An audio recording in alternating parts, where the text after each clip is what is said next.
Gail Kemler. Mr. Manager? Again, if you want to have Gail come up. Madam, the microphone is yours. Is that better? Fantastic. You got it. I never expected I'd be coming before the council, but I'm glad I can.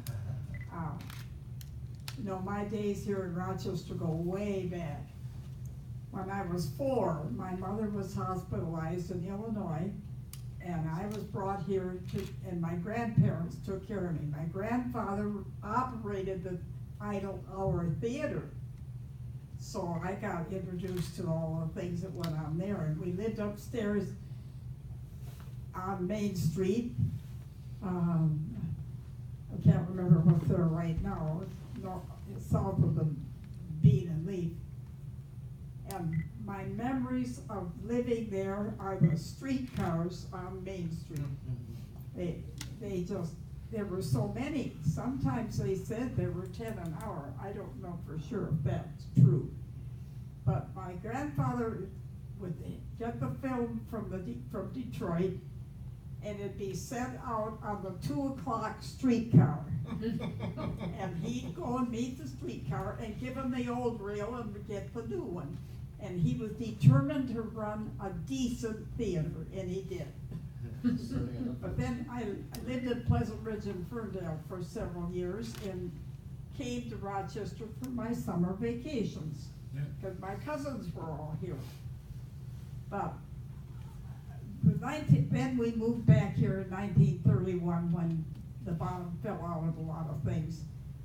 And I lived upstairs over the corner bakery, the building that is the oldest building on Main Street, built by Roland Sprague in 1848.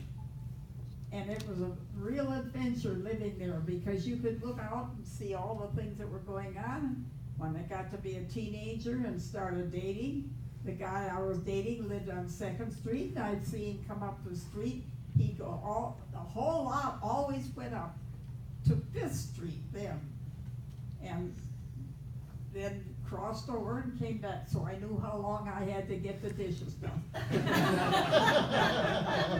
And then the guy that was coming around was Don Kemler, and he and I were married in 1938 at the church, the Congregational Church on Walnut.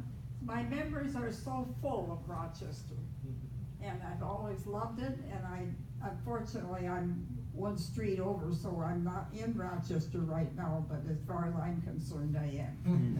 And I thank you very much I will say, I am very proud that we got the Harris Fountain moved from the cemetery, which it was just stuck there, and now we have it so that, and I hope some people wonder who Sam Harris was.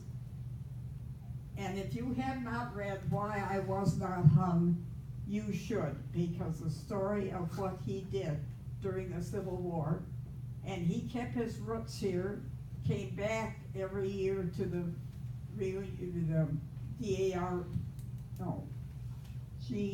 GAR, Grand Army of the Republic reunions. But he lived in Chicago, but he never forgot Rochester. And when that property over here on the side looked kind of vacant and it looked like it needed some stuff, we managed to prevail upon the council to spend the money. Because it was quite an operation. And I'm thankful that we were able to do it, and I look at it and I feel a little pride for that. But I thank you for this little opportunity, and I hope I'm here a while longer. You betcha. Well,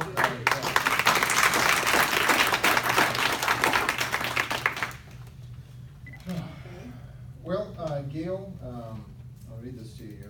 Whereas longtime City of Rochester volunteer Gail Kemler has recently announced her resignation from the Historic District Study Committee, and whereas Gail has committed decades of her life to serving the Rochester community in various ways, and whereas Gail has been an outspoken voice driven to preserve the history of the Rochester area, and whereas Gail's efforts have made the community more aware of the importance of the city's history and protection of those resources. And now therefore I, Rob Ray, Mayor of the City of Rochester, Michigan, extend my heartfelt appreciation and best wishes to Gail.